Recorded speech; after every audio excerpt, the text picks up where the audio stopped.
स्वागत करता हूं आपका maths academy by Govind sir में। आई होप आप सब लोग बढ़िया होंगे और आपके एग्जाम की तैयारी भी बहुत ही अच्छे से चल रही होगी या आप जो भी कर रहे हैं उसमें आप बहुत ही अच्छा कर रहे होंगे। आज की वीडियो स्पेशली उन बच्चों के लिए है जिनका अभी जस्ट न्यू क्लास स्टार्ट हुई है। अगर आप 8th में से 9th में गए हैं, 9th में से 10th में जाने वाले हैं या फिर 11th to 12th में जाने वाले हैं, तो स्पेशली वीडियो आपके लिए होने वाली है। क्योंकि जब कोई भी बच्चा सेशन चेंज करता है या प्रमोट होता है या फिर क्लास चेंज करता है, तो उस सेशन के स्टार्टिंग में हर बच्चे के मन में बहुत सारे सपने होते हैं, बहुत सारी ख्वाहिशें होती हैं और हर बच्चा खुद से यही प्रॉमिस करता है कि यार ये साल मैं वो सारी गलतियां नहीं करूंगा जो गलतियां मैंने लास्ट ईयर की थी। इस साल मैं पूरे अच्छे से मेहनत से मन से पढ़ाई करूंगा और अपने पूरे 100% एफर्ट्स दूंगा और इस साल अपना रिजल्ट एकदम बेस्ट बनाऊंगा। और ये बिल्कुल सही बात भी है। अगर आप ऐसा सोचते हैं तो आप बिल्कुल सही सोच रहे हैं। लेकिन दिक्कत कहाँ आती है कि हम लोग ऐसा तो सोचते हैं और उसके लिए कुछ प्लानिंग भी करते हैं, बट समय के साथ साथ हमारी प्लानिंग धीरे धीरे करके ख़त्म होती जाती है, या ये कहूँ कि हम उसको अच्छे से फॉलो नहीं कर पाते हैं। तो आज की वीडियो उसी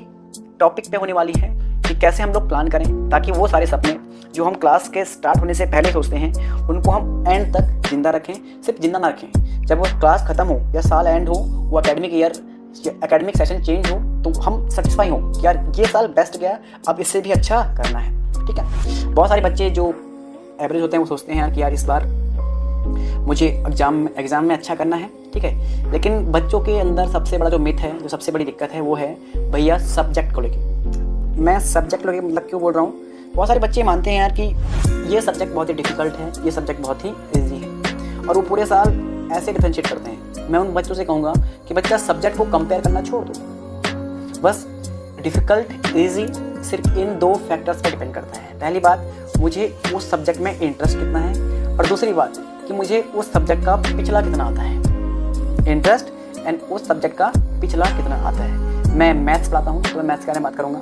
ठीक है। जैसे अगर आप 9th से 10th में आ रहे हैं और आप कह रहे हैं भैया कि भैया 10th की मैथ्स ना बहुत डिफिकल्ट है क्योंकि भैया बोर्ड एग्जाम है, पेपर बाहर से बन के आएगा एंड कुछ भी पढ़ ले नहीं पढ़ रहा। मैं आपसे एक सिंपल सा सवाल, मैथ में इंटरेस्ट है? आपने कहा भैया हाँ, जब आप सॉल्व करते हैं तो अच्छा लगता है, लेकिन जब खुद करने बैठते हैं तो लगता है यार नहीं हो नहीं पा रहे। सेकंड सवाल मेरा, क्लास 9th में मैथ्स में कितने मार्क्स थे?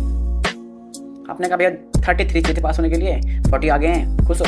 हाँ भैया, तो बहुत बड़ी गलती कर रहे हैं। 40 मार्क्स से आप क्लास 10th की मैथमेटिक्स को नहीं कर सकते हो। इस बात को दिमाग में डालो, क्योंकि क्लास 10th की मैथमेटिक्स में 60% क्लास 9th के कॉन्सेप्ट यूज होने वाले हैं। पॉलिनोमियल, नंबर सिस्टम, वहाँ पर एक्सपोनेंट पावर का, फिर अलजेब्रा, समझ रहे हो, फिर आपका ज्योमेट्री का पार्ट, फिर मेंसुरेशन। भैया क्लास 12th में स्टैटिस्टिक्स तो है, लेकिन उस स्टैटिस्टिक्स का जो बेसिक है वो क्लास 9th से खाना पड़ेगा ना, कि मीन क्या होता है, मीडियन क्या होता है, मोड क्या होता है। क्लास 10th में प्रोबेबिलिटी तो है, बट उस प्रोबेबिलिटी का जो बेसिक है वो क्लास 9th में है। क्लास 10th में ग्राफ तो बनते हैं क्वाड्रेटिक के, लीनियर इक्वेशन के, but how to draw graph आपको क्लास 9th में सिखाया जाता है। तो इसीलिए मैंने कहा इंटरेस्ट और लास्ट ईयर आपने कितना पढ़ा वो भी डिपेंड करेगा। तो ठीक है, आपने नहीं पढ़ा and you are very lucky कि आपको एक ऐसा टीचर मिला जो आपको बिल्कुल बेसिक से पढ़ाएगा, लाइक कोई मिला। मैं क्लास 10th के बच्चों को, क्लास 12th के बच्चों को ऐसे डील करता हूँ कि उन्होंने इससे पहले ये चीज़ पढ़ी नहीं है, और मैं उस क्लासरूम में उस चीज़ को पूरा खोल के रख देता हूँ कि बेटा ये इसका बेसिक है, अब इस बेसिक से एडवांस चलना पड़ता है। ठीक है। आपको नहीं पता तो आप कैसे इंप्रूव करें? भैया मैंने 9th पढ़ाई नहीं की, लेकिन मैं चाहता हूँ 10th खराब ना हो, तो मैं किस तरीके से पढ़ाई करूँ, ऐसी कौन सी स्ट्रेटेजी अपनाऊँ?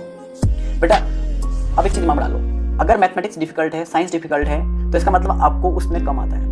कम आने का मतलब क्या है कि भैया मुझे कुछ एक्स्ट्रा एफर्ट डालने पड़ेंगे। एक्स्ट्रा एफर्ट डालने का मतलब क्या है, मुझे उस पर्टिकुलर सब्जेक्ट को एक्स्ट्रा टाइम देना होगा। और जिस दिन आप ये करोगे, एक्स्ट्रा एफर्ट, एक्स्ट्रा टाइम दोगे किसी भी सब्जेक्ट को, भले ही वो बहुत ही डिफिकल्ट क्यों ना हो, वो आपके लिए सिंपलेस्ट बनता चला जाएगा। इतना सिंपल बनेगा कि आप उस चैप्टर से बाहर निकलोगे तो बोलोगे वाओ इट्स अमेजिंग। मैथमेटिक्स में ये तो होता है, जो चीज़ हमसे सॉल्व नहीं होती है 1 बार 2 बार 3 बार, लेकिन हम ट्राई करते हैं और किसी तरीके से आंसर निकालते हैं तो लगता है यार कुछ तो किया मैंने किया है, ये चीज़ है।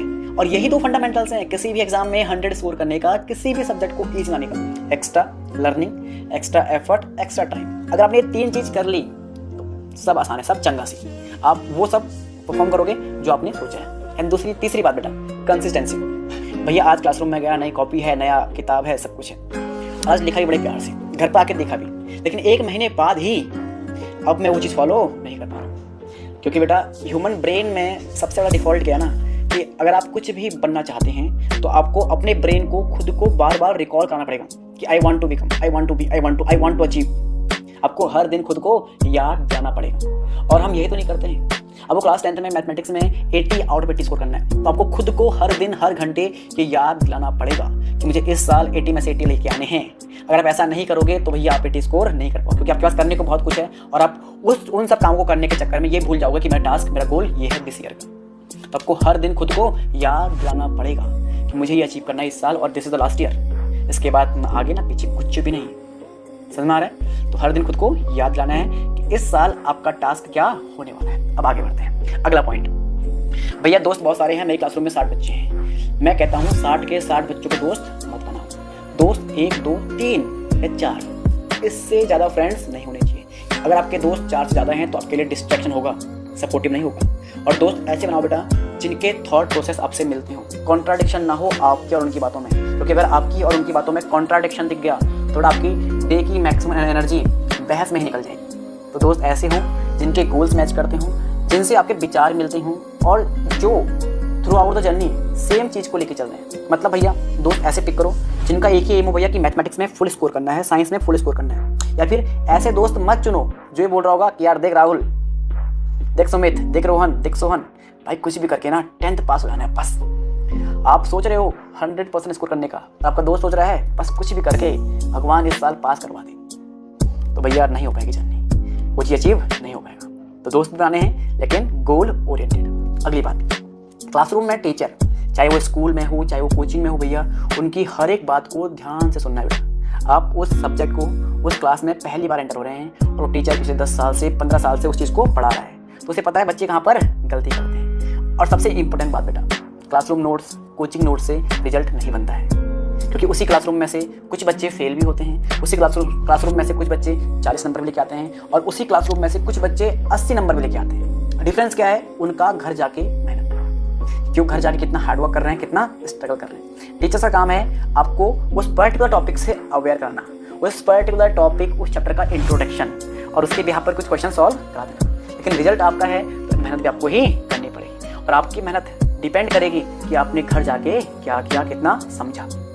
ठीक है? तो अगर आप ये सोच रहे हो भैया कि कोचिंग में सर ने 2 क्वेश्चन करा दिए, क्लासरूम में 2 क्वेश्चन करा दिए, 4 क्वेश्चन से मैं टॉपर, नहीं भैया, उन 4 क्वेश्चन के बेसिस पर आपको 40 नए क्वेश्चन करने होंगे, तभी जाके आप टॉपर बन सकते हैं। उन 4 क्वेश्चन के बिहाफ पर कुछ नहीं होता, दिमाग से निकाल दो कि भैया 4 क्वेश्चन कर ले काफ़ी है। अगर किसी भी सब्जेक्ट में 100 स्कोर करना है तो जितने क्वेश्चन आपके क्लासरूम में कराए गए हैं, जितने क्वेश्चन आपके कोचिंग में कराए गए हैं, उसका 10 टाइम्स कर दो, तभी जाके आप अच्छा परफॉर्म कर सकते हैं। इसका फ़ायदा क्या है भैया? मल्टीपल क्वेश्चंस आएंगे तो मल्टीपल थॉट प्रोसेस बनेगा और मल्टीपल्स अप्रोच बनेगा और मल्टीपल्स अप्रोच से आप यूज़ करोगे। उसके बाद सबसे इंपॉर्टेंट और last point, previous year questions देखने पड़ेंगे। अभी सेशन स्टार्ट है, बच्चे गलती करते हैं, बच्चे कहते हैं कि लास्ट में ना भैया प्रैक्टिस सेट लगवा देंगे। गलती कर रहे हो बेटा, फर्स्ट डे से ही पेपर को एनालाइज करना सीखो। अपने टीचर से पूछो कि सर कुछ ऐसा कराओ जिसके बिहाफ पर हम एनालाइज कर पाएँ कि यार इस पर्टिकुलर चैप्टर से भैया ये क्वेश्चंस आते हैं। और मैं तो यही करता हूँ बेटा, मैं फर्स्ट डे से ही, इस साल से मैंने एक नई अप्रोच यूज़ की है कि फर्स्ट डे और फर्स्ट चैप्टर खत्म होते ही मैं बच्चों को उस चैप्टर से रिलेटेड एग्जाम में क्वेश्चन कैसे आते हैं कराऊंगा, और मैं करवा भी रहा हूँ। अगर आप भी चाहते हैं कि आपको भी मैं वो क्वेश्चंस दूँ तो प्लीज़ हमें फॉलो कीजिएगा, इस वीडियो को शेयर कीजिएगा।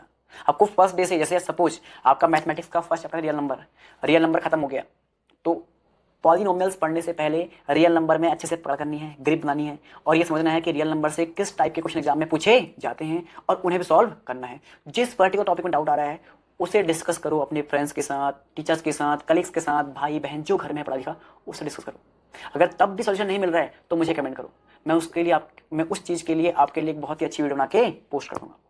तो अगर आपको ये चीज़ें ये थॉट, ये बातें अच्छी लगी हो तो वीडियो को लाइक शेयर कमेंट कीजिएगा। मैं गोविंद एक बार फिर से आपका धन्यवाद करता हूँ। मिलते हैं दोस्तों अगले वीडियो में, तब तक के लिए जय हिंद जय भारत।